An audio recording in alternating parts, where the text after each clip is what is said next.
வணக்கம் ஃப்ரெண்ட்ஸ். இல்லம் தேடி கல்வி தன்னார்வலர்கள் ஒரு நிமிஷம் நேரம் ஒதுக்கி இந்த வீடியோவை கவனிங்க.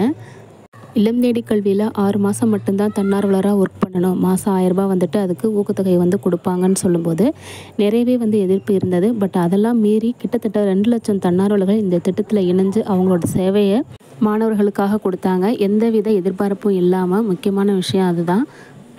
1000 ரூபாய் அப்படிங்கிறது இப்போ இருக்கக்கூடிய காலகட்டத்தில் அது எந்த அளவுக்கு ஒர்த்துன்னு உங்களுக்கு நல்லாவே தெரியும். ஆனாலும் நான் டீச்சர் ஆகணும் அப்படின்னு ஒரு நோக்கத்தோடு இருந்தவங்களுக்கு இந்த இல்லம் தேடி கல்வி ஒரு வரப்பிரசாதம்னே சொல்லலாம். ஸோ அதை பயன்படுத்திக்கிட்ட தன்னார்வலர்கள் அவங்களோட சேவையை எந்தவித எதிர்பார்ப்பும் இல்லாமல் கொடுத்துட்ருக்காங்க. ஸோ அந்த தன்னார்வலருக்கு ஒரு நன்றி செலுத்தும் விதமாக தான் இந்த வேலைவாய்ப்பு உருவாக்கி கொடுத்துருக்காங்கன்னு நினைக்கிறேன். கண்டிப்பாக நம்ம முதல்வர் ஐயா அவர்களுக்கும், பள்ளிக்கல்வித்துறை அமைச்சர் அவர்களுக்கும், இளம்பகவத் ஐயா அவர்களுக்கும் நம்ம நன்றி சொல்லி ஆகணும். 1000 ரூபாய்க்கு போய் வேலை பார்க்குறியேன்னு சொல்லிட்டு நிறைய வீட்டில் திட்டு வாங்கியிருப்பீங்க. அதெல்லாம் காதில் வாங்கிக்காமல் இல்லம் தேடி கல்வி மையங்களை இன்ன வரைக்கும் சிறப்பாக நடத்திட்டு வர தன்னார்வலர்களுக்கு வாழ்த்துக்கள்.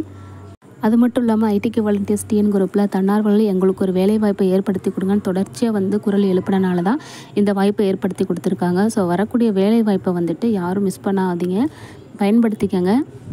அது நிரந்தர வேலைவாய்ப்பாக இருந்தாலும் சரி, இல்லை தொகுப்புதிய வேலைவாய்ப்பாக இருந்தாலும் சரி, ஏதோ ஒரு வேலைவாய்ப்பு வரப்போகுது.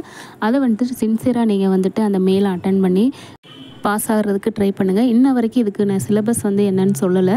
கொஸ்டின்ஸ் எப்படி கேட்பாங்க அப்படிங்கிறதும் தெரியல. பட் பேசிக் கம்ப்யூட்டர் நாலேஜ் இருக்கணும் மட்டும் நல்லா தெரியுது. ஃபஸ்ட்டு ப்ரிஃபரன்ஸ் யாருக்கு கொடுப்போன்னு அவங்க தெளிவாக சொல்லிட்டாங்க. கம்ப்யூட்டர் சயின்ஸ் சம்மந்தமாக பட்டப்படிப்பு முடித்தவங்களுக்கு கொடுப்போன்னு சொல்லியிருக்காங்க. ஸோ ஃபஸ்ட்டு அவங்க அலர்ட்டாக இருங்க. அடுத்த கட்ட வாய்ப்பு அடுத்த கட்ட படிப்பு முடித்தவங்களுக்கு கொடுப்பாங்க. நான் இந்த படிப்பு படிச்சிருக்கேன், எனக்கு இந்த சான்ஸ் கிடைக்குமான்னு சொல்லிட்டு நிறைய பேர் கேட்குறீங்க. ஸோ என் கையில் எதுவும் இல்லை. ஏன் அப்படின்னா அவங்களே அதாவது ஸ்டேட் ஆஃபீஸ்லேருந்தே முடிவு பண்ணுவாங்க யாருக்கு மெயில் அனுப்பணும்னு சொல்லிட்டு. ஸோ யாருக்குமே தெரியாது யாருக்கும் மெயில் வரும்னு சொல்லிட்டு. ஏன் கோஆர்டினேட்டர் சாருக்கு கூட தெரியாது. கண்டிப்பாக எல்லாருக்கும் வாய்ப்பு கிடைக்கும். கிட்டத்தட்ட 53,000 தன்னார்வலர்களுக்கு மெயில் அனுப்ப போகிறதா சொல்லியிருக்காங்க. ஸோ கண்டிப்பாக மேக்ஸிமம் தன்னார்வலர்கள் இதுக்குள்ளே வந்துடுவாங்க அப்படின்னு நான் நினைக்கிறேன். ஸோ உங்களோட குவாலிஃபிகேஷன் என்னன்னு உங்களுக்கு நல்லா தெரியும். கான்ஃபிடென்ட்டாக இருங்க, கண்டிப்பாக மெயில் வரும். மெயில் வந்ததுக்கப்புறம் ஷேர் பண்ணுங்கள் என்ன மாதிரி கொஸ்டின்ஸ் கேட்டிருக்காங்கன்னு சொல்லிட்டு.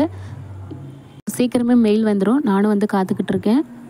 இல்லம் தேடி கல்வி மூலமாக தன்னார்வலுக்கு கிடைக்கிற கடைசி வாய்ப்பாக கூட இது இருக்கலாம். ஆனாலும் இன்னும் சில தன்னார்வலர்கள் இந்த மைய செயல்பாட்டு அறிக்கை படிவத்தை முடிக்காமல் இருக்காங்க. ஸோ தன்னார்வலர்கள் உங்களுக்கு தெரிஞ்சவங்கள்ட்ட சொல்லி சீக்கிரமாக இந்த ஃபார்மை ஃபில் பண்ண சொல்லுங்கள். இனிமேலும் புதுசாக இல்லம் தேடி கல்விக்கு ஆட்கள் எடுக்கிற மாதிரி தெரியல. இருக்கக்கூடிய தன்னார்வலர்களுக்கு கிடைக்கக்கூடிய இந்த கடைசி வாய்ப்பை மிஸ் பண்ணாமல் பயன்படுத்திக்கங்க. தேங்க்யூ.